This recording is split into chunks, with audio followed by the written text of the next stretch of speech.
Hi everyone, today I am throwing an enclosed form on the wheel which is going to be for a pit firing, which I'm running a workshop in a couple of weeks time. So I guess I should make some work for it too. So I'm hoping to make 5 or 7. I've got a little friend here, studio mascot. 5 or 7 little medium enclosed vessels for the pit firing. Forms with narrow openings are best for thermal shock because there's a lot of heat movement in the pit. It's very dynamic, so I'm doing enclosed forms. I've done lots of enclosed forms before, and I'm going to manipulate them, which I've also done before, and then I'm also going to do some carving. So I'm kind of like going to combine 2 different techniques that I've done before into one. But this video for the time being will be about throwing the enclosed forms. So I'm going to put the camera down and I'll do a walkthrough of the steps and all that kind of thing. So here we go. Let's get the camera into a good position. Okay, I think that's all right.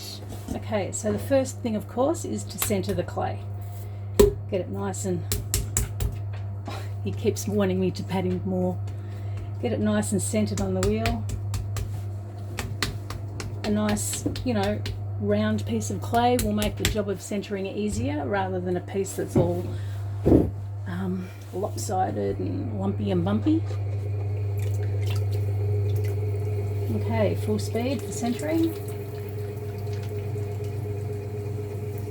I think that's in an okay position.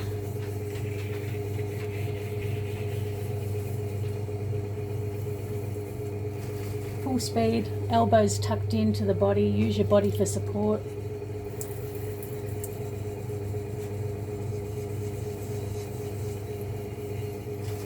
Whoa.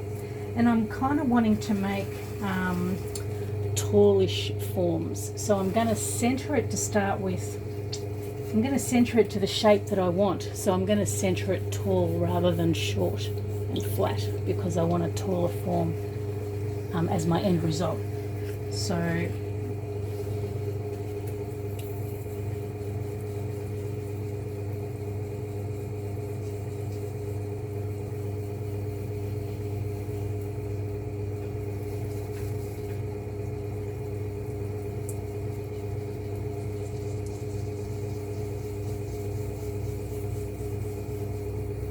I think that feels okay.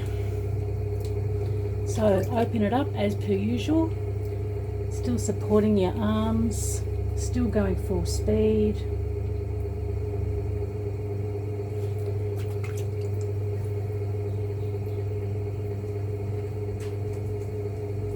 This was recycled clay, so I can feel a little air bubble in there. Now I don't want to hit the floor of the wheel base, so I'm going to just measure where that is in my finger, and yep, that feels okay, so I won't go any deeper. So all I did there was I had my finger in and I measured it with this hand and took it out and held it to the side and got that measurement there. It was a little bit awkward. Okay, so now I'm going to open up the clay because I'm happy with that depth. I don't want to go any deeper, so I'm curling my finger under. I'm going to lift that clay up now. Get a little bit more water if it feels like I'm dragging a little bit. We want to slide over the clay, not drag on it. Now I'm going to just smooth out my base, and I'm going to also in the process make my base a little bit wider. So I'm going to keep my finger coming across a little bit. I want a bit more width down the bottom. Just bring that backwards and forwards a few times just to smooth out the base as well. Okay.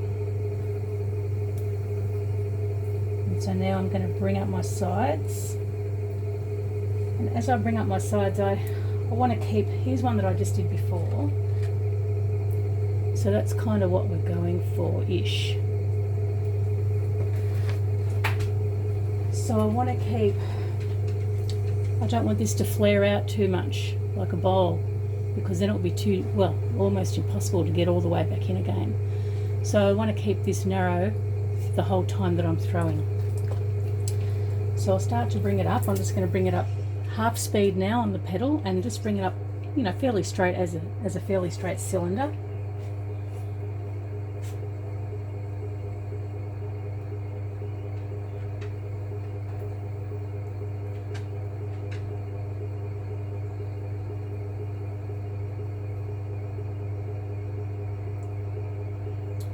And then bringing that rim in a bit as I come to the top. So every pull that I do, I'm going to bring that rim in so that I'm always, you know, I'm not constantly stretching the clay out and leaving it stretched out. Just mopping up that water in there. I meant to get a sponge on a stick before and I forgot. Okay, I'm going to give it another pull.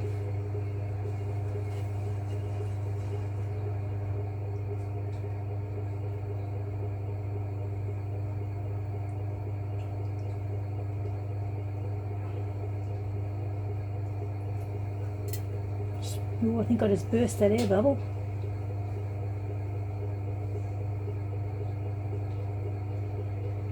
Bringing that rim in again.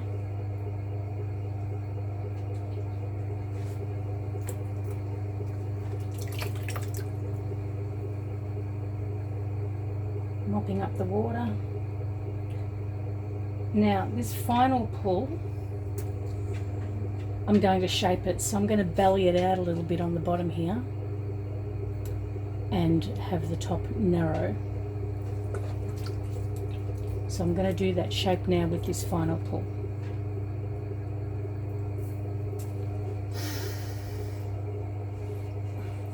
Okay, bellying out at the bottom, so I'm pushing more with my inside hand.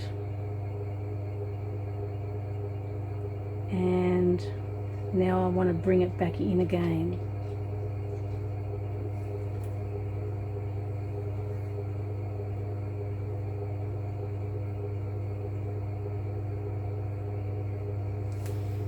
I'm going to do a little collar. So that's just holding your two hands together and easing it in. Just gradually, you don't want to overdo it.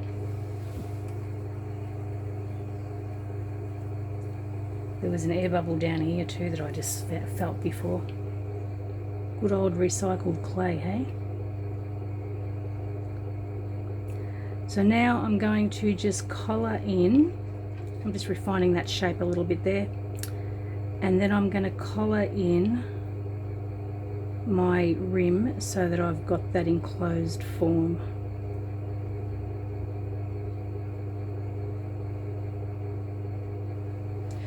So I'm just going to work on the top bit now.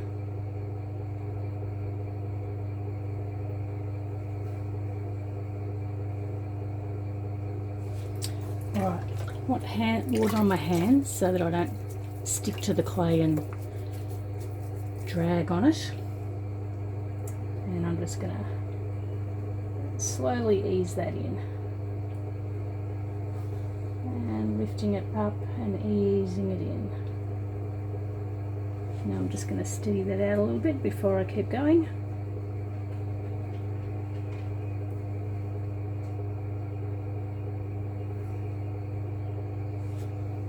A bit more water on my hands.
That's where the air bubble is, folks.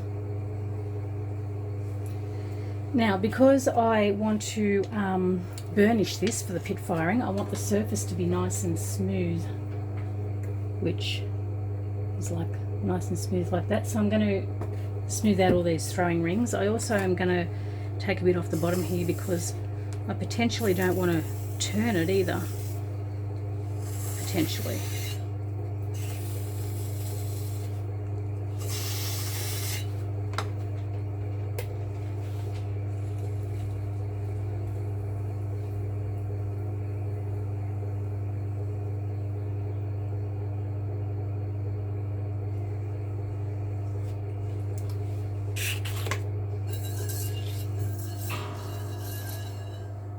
That's not what to do. It slipped out of my hands.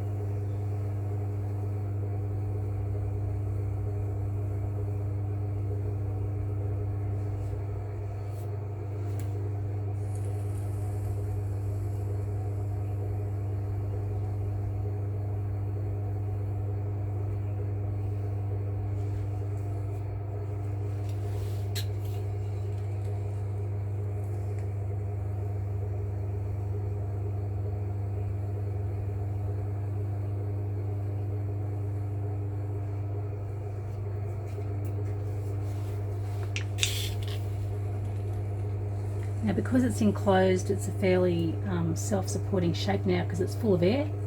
So the air will be supporting the shape. So I'm just going to lift this off the wheel without too much dramas of squishing it or warping it or anything like that, which you can sometimes do with bowls and things. So let's do that bit. Just clean my hands. So I'm going to undercut it first.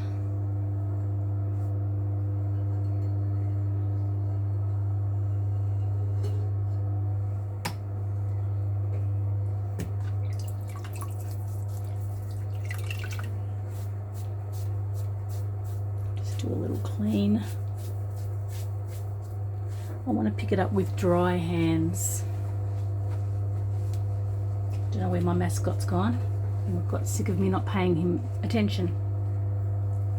Right, grab a board to sit it on.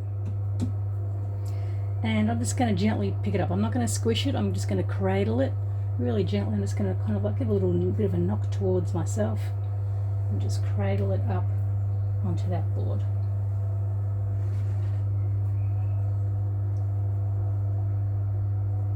So that will manipulate up really nice. I've got myself lots of room here to manipulate the form, which will be good. So stay tuned for a manipulation video. I'll probably, it depends on how these dry up, I'll probably do some of that tomorrow. Tomorrow. But in the meantime, this is the view from my little nook space out into the garden. So that's pretty nice to look at. And thanks for tuning in. This will be going on YouTube, so if you're watching it on YouTube, like, subscribe. If you're watching on Instagram, same thing, I guess, like and follow. Okay, thanks. See ya.